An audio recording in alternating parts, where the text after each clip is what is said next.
really interested to hear how you're incorporating AI into the coaching side of things, because I know you do career coaching.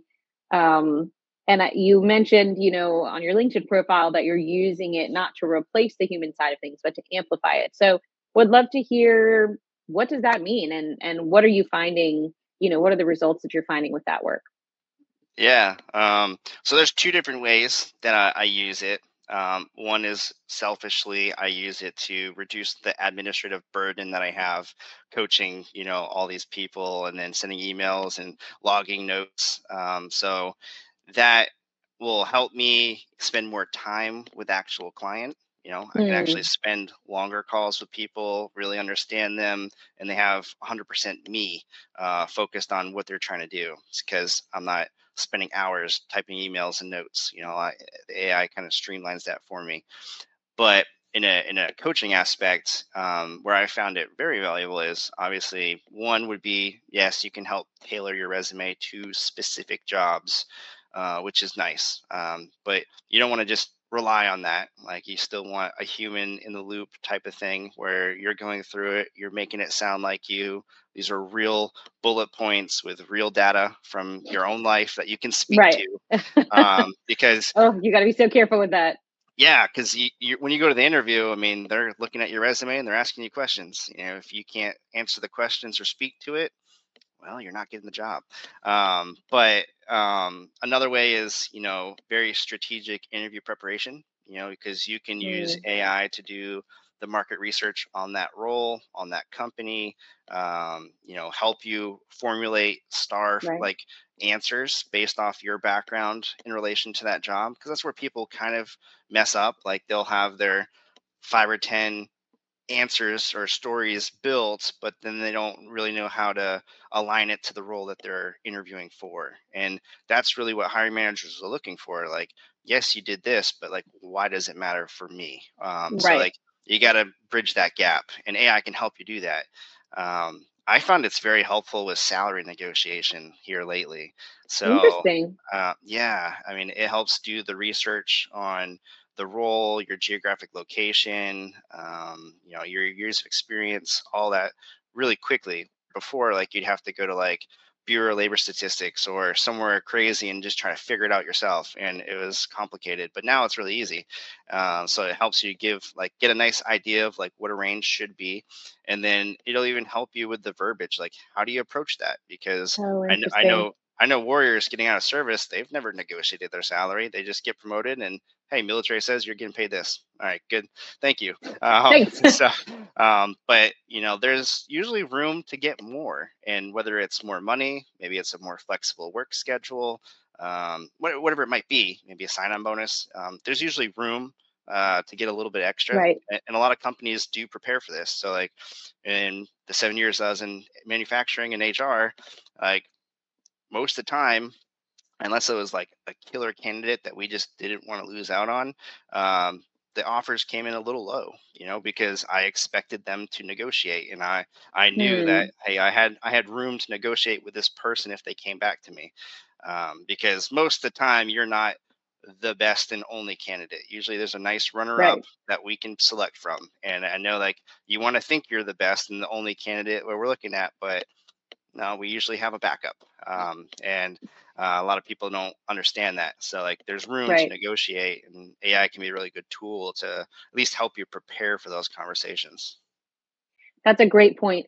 And taking the cost of living into account, I think, is huge.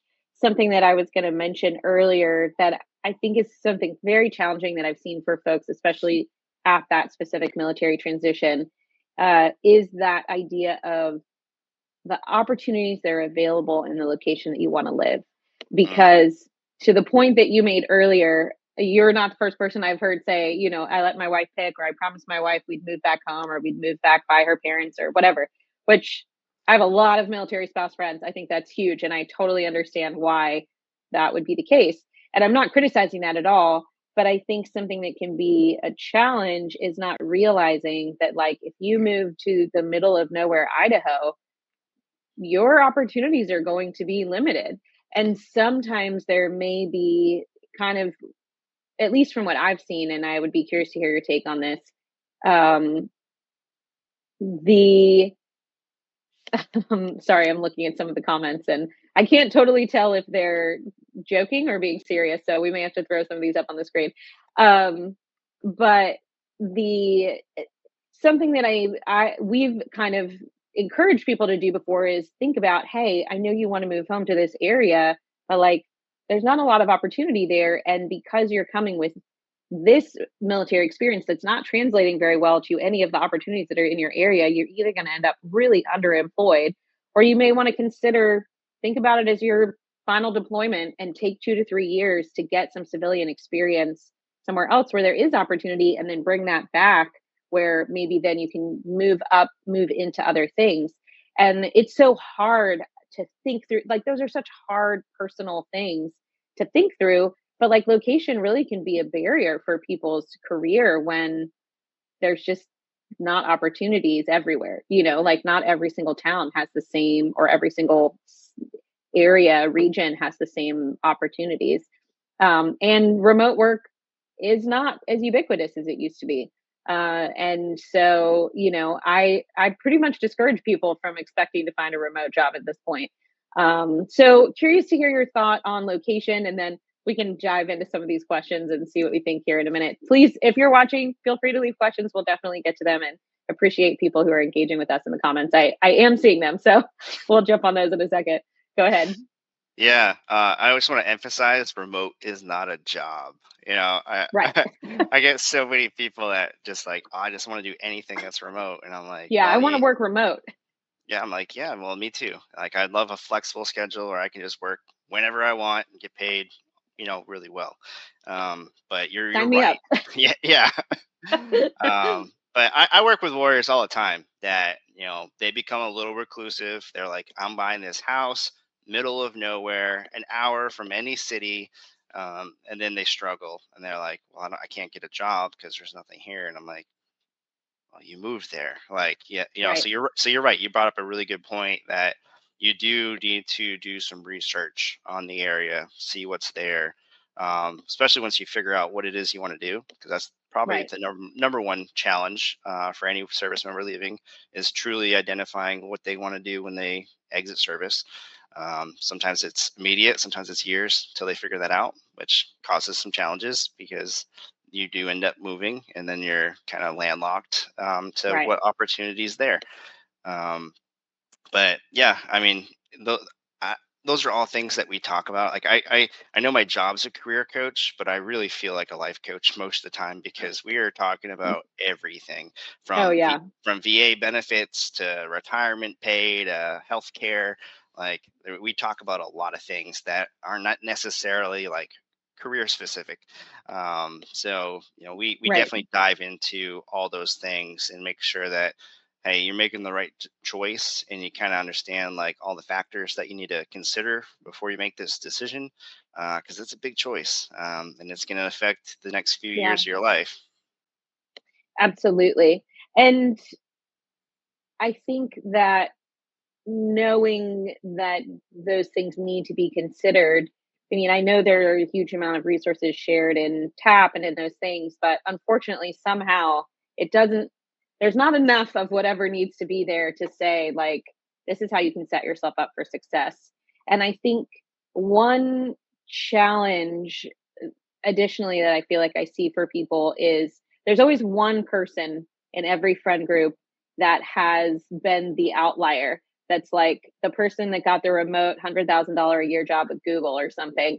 And then that becomes the standard that everyone expects to get, But I think if you can look at, and I would love to hear your feedback on this. Like, if you can look at people that you admire, that their lives are going really well, they're in a really good place, that obviously were veterans, and find out how those people transitioned, like people who are 3 to 5 years out, that are kind of doing what you want to do. Like, I feel like those are better examples or better people to take insight from or advice from than people that are not out or 3 months out, or so recent that they haven't really had the experience, because man, we've presented like literal once in a lifetime opportunities to people, that turn them down because they want to see that $100,000 mark on the salary versus 90,000 with a $10,000 bonus and incredible growth potential, or or they're listening to folks giving them advice who are have never made the transition they're making, or things like that, where it's like you want to make sure the people who are giving you insight are people who actually you want your life to emulate their life. I think that's a good rule of thumb in life in general, whether you're a veteran or not. But I would love to hear your thought on that, as far as just like how can people set their expectations correctly? Or, we talked about the network, but I think there's also just like the people in your life that you take advice from. That's not necessarily going to be your new network. How do you think people should position themselves for success? And you're welcome to disagree with me. I'm obviously throwing my opinion out there, but you're really the expert. I'd love to hear your thought on Yeah, you're wrong. No. that. So Feel I actually, free. no, I agree. Actually, I heard some really good advice a couple weeks ago from a very successful entrepreneur, and it was in regards to taking advice from other people. And you should always Like, ask let me give yourself, you some advice. yeah, ask yourself two questions. Has that person that's giving you advice ever done what you're trying to do? If the answer is no, all right, then why are you listening to them? And then do you do you want to have that person's life? Like, look at their lifestyle, look where they're at in life. Do you want to have that person's life?